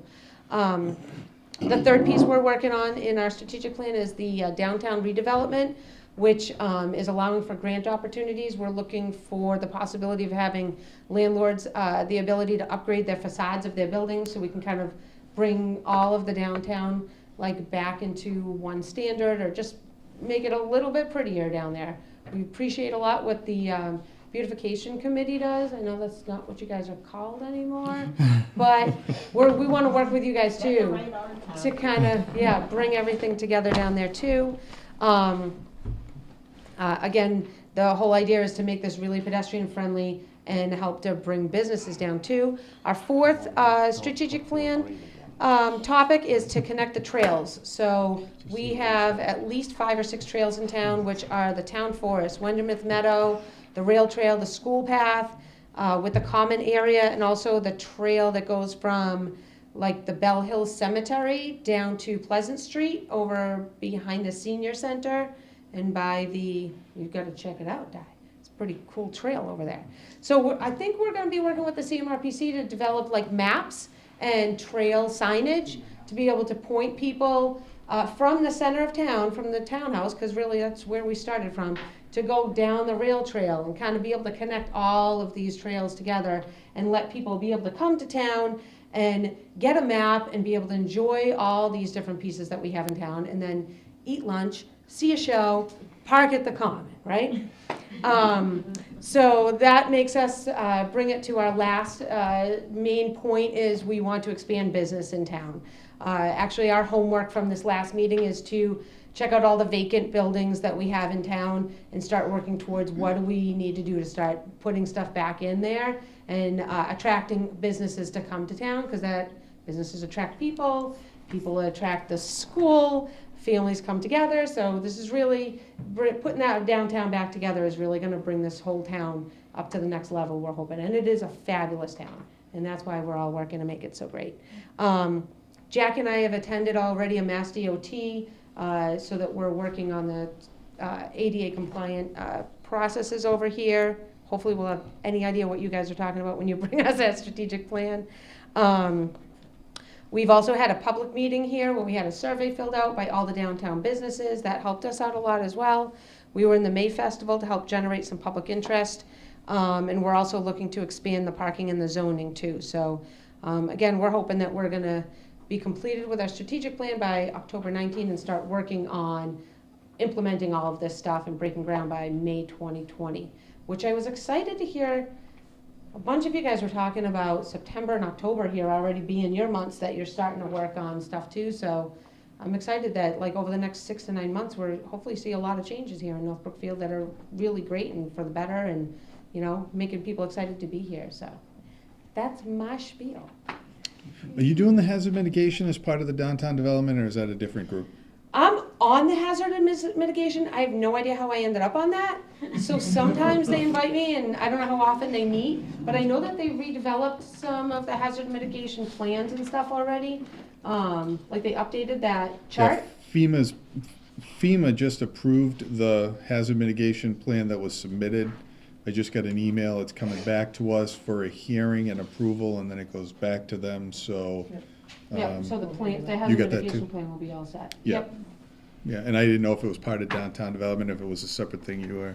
I'm not sure, because I was on that committee too, so I did bring that to our meetings to say, like, if we're gonna be working on all of these different pieces, like Danny needed to know that there was a river that runs underneath the common. So there were different things that definitely, I think, needed to be coordinated around to make sure that we're all on the same page with stuff like that, so, Okay. yes. But I don't know. All right. Fair enough. Good. Did Peter call you, Peter Pelican? No. Because he called me when I told him to get a hold of you. Did Peter Pelican get a hold of you? He's on the. He's the hazard yes. mitigation guy. Yeah. He's the hazard, yeah. Because I got an email from him, he just needs to Oh, set up a okay. day to come in, so our next agenda item. Oh, okay. Yeah. So our next televised agenda, put him on there, and we'll get the CMRPC in to do that, and then it'll be approved, and we'll be done with that. Excellent. All So right. thank you guys all for doing this. I think we got, school committee would like to say something too. She seemed pretty excited. Yep. Thank you guys all for coming down. Thank you.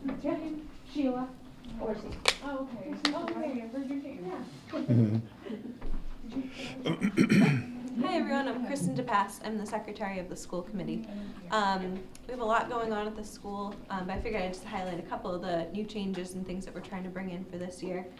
Up at the high school, we have a new program called Edgenuity, and it's an online learning opportunity for students. And it's interesting because we'll be able to offer kids a lot of different electives or courses that they wouldn't normally be able to take due to our limited size and the staff that we have that aren't necessarily trained to teach different courses. So kids can take different languages like Chinese or different math courses that they might not normally take, like say if they wanted to become a math major, but we can't offer everything at the school. So it kind of gives them a lot more opportunities and they can earn college credits. So you can even dual enroll and potentially, have 12 college credits by the time you graduate your senior year of high school. So it kind of gives them a little bit of an edge when they go to college. In our elementary school, we're kind of updating the building. We had all that lovely brown, dark 70s paneling that's everywhere that we're starting to paint, so it kind of brightens it up and kind of makes it more of a cheerful place to walk into instead of kind of that dark feeling. We have a wellness way that our selectmen got to see and kind of experience with the coloring wall, where it kind of gives kids a chance to take a little break, or if you kind of just need that movement break, there's different little activities or kind of pathways that you can walk along to just kind of have kids, help them, kind of social, emotional, and getting their energy out where they need to in a creative and kind of more constructive way. In the elementary school, we also have the opportunity through WPI to have them actually come in and run a couple days of professional development with our teachers on STEM learning. So we just finally got to hire a new STEM teacher. We had hoped to have one in place last year, but unfortunately for medical things didn't work out. So now we do have a new STEM teacher who's going to come and kind of have that as like another special that kids can get each week, and we're going to also kind of have another secondary like STEM area in our library where teachers can come in at any time if the STEM classroom is being used, that they can kind of do science, technology, engineering, math activities with their students and kind of almost have sort of like real world opportunities to have the kids create things and problem solve. So that's going to be exciting, especially to have WPI come in. Apparently they had a bunch of money left over in some grant that nobody was claiming or other schools weren't claiming, so they actually reached out to North Brookfield because we had a couple teachers go and do some work with them through different things, especially Jean Powers, our curriculum director, who's been fabulous. So she's been a wonderful addition to our school. So they reached out to her and offered this. So it was like, well, of course, we'll gladly take it. So it'll be exciting to see more science and technology, going on in our school, especially when, with our limited budget and everything that we have, trying to give these kids more opportunities that, we might not normally get. So, there's a lot more I could say, but I don't want to keep you. So if anyone has any questions or comments. It would be impossible for me to not say this because I'm an art teacher, but anyway, I don't know why WPI doesn't have it as STEAM.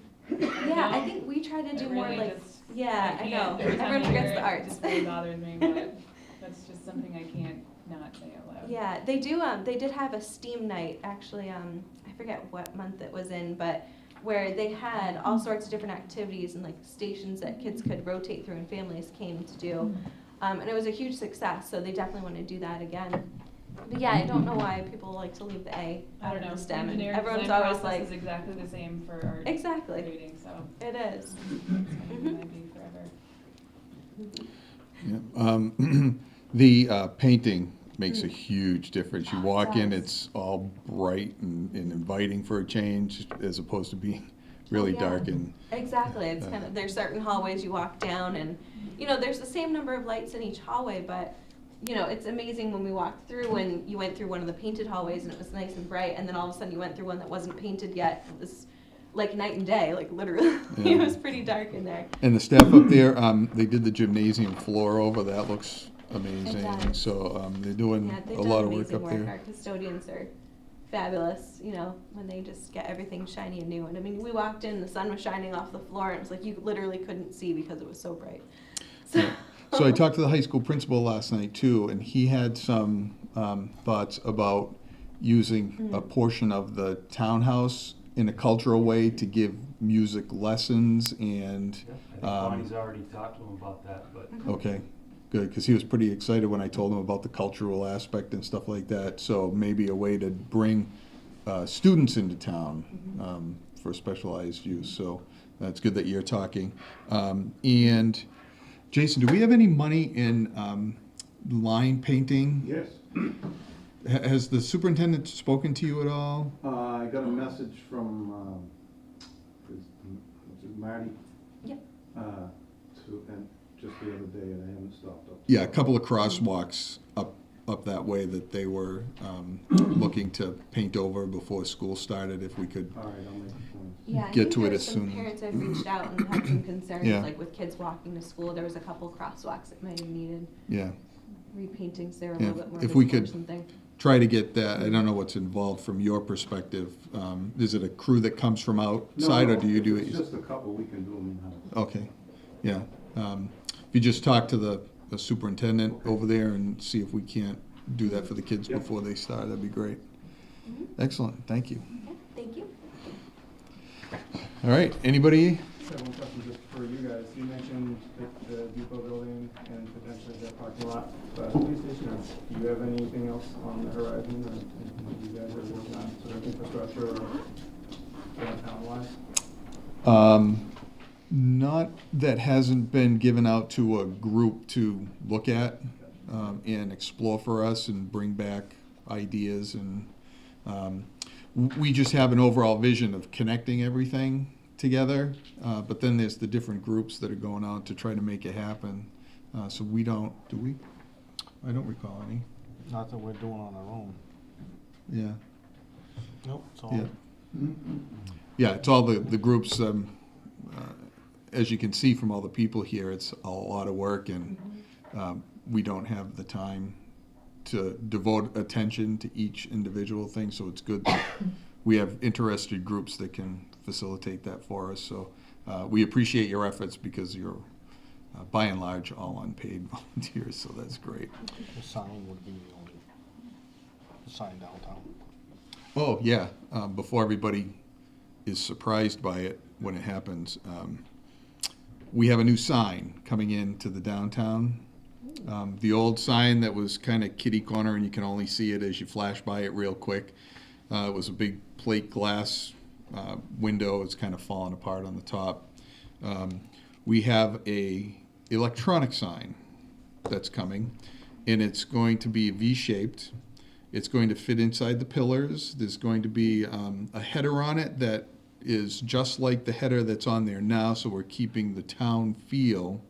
But that sign will be controlled at Town Hall, and it'll be visible from all 4 sections as you come into the center of town, and it'll scroll through important meetings and information.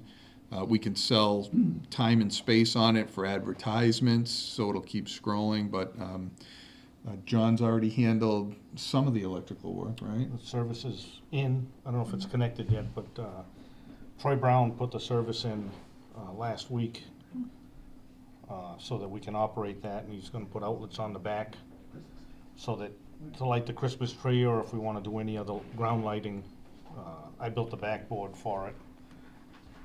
Howe Lumber donated most of the material for the backboard, and Troy's gonna take care of us with the rest of it. He will send us a bill, but I'm sure he'll be kind. So. he And we're usually taking is. out that tree that's right there. There's one tree that sits on Main Street as you're coming south, that we gotta take out so that you get visibility coming down Main Street. But other than that, no other projects or infrastructure in the work at this point. I didn't think.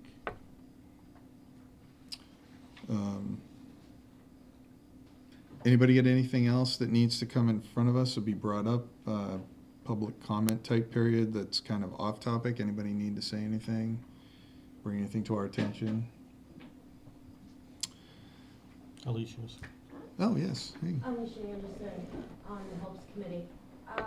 One thing I just found out, the people that do wire our Christmas tree aren't going to be able to do it this year. And the lights that are on the tree are so in disrepair that they say we really have to just strip it of all the lights. Some of them, she says, are on there probably from the 50s. And a lot of broken bulbs, electrocution possibility with little kids running around by the tree, things like that, or that tree burning down. So most likely it's gonna cost the Helps Committee all of our budget and then what we have in our account now, and then some, just to get that tree lit, honestly. Okay. We don't have the money to do it. Talking to Arsenal, he says he wants a 3-year contract for $1,000 a year. That's way more than we raise a year. That's Yeah. to light the tree? Huh? To light the tree, To you light check? the tree, relight the tree, but he wants a minimum of a 3-year contract. Said he would charge us $1,000 a year. They said we have to go to a professional at this point with the height of the tree. How have we been paying for it up They've been to? voluntarily doing it and donating the lights for us. Okay, So that's been a huge help. yeah. So I don't know what we're gonna do. I'll take a look at it with the ladder truck. They all gotta come down though, Joe, they're so Yeah, broken. well, I've stripped it before in the past. Yeah, Yeah. yeah. And Let me she take a said look at it, see if we can do really it needs for to you. be, if that other tree, that's one good news, is that other tree, because it makes it so inaccessible for so many bucket trucks and things to get at too, and that's why the cost for it is partly all the trees that are surrounding that. We'll take a poke at it with the ladder truck, see if we can, the tower, see if we can reach all around and I can strip it for you. Okay. All right? Make sure you unplug them first, Joe. Yeah. Yeah, maybe Some of those that's- I put up, some of those I probably put up for you. You probably did, I know, I know the fire department has done it too, so that's the thing, I know. Woke a couple of them up. All right, that's all I have on the agenda. I thank you all for coming. It's been very helpful for us. Thanks, Sheila, for putting it out there and putting the bug in our ear for that. I think we need to do something like this, maybe on a semi-annual basis, at least touch base to see where the projects are going. So if there's nothing further, I'll entertain a motion to adjourn. Motion made. And I will second. All in favor? Aye. All right, good night. Thank you all again.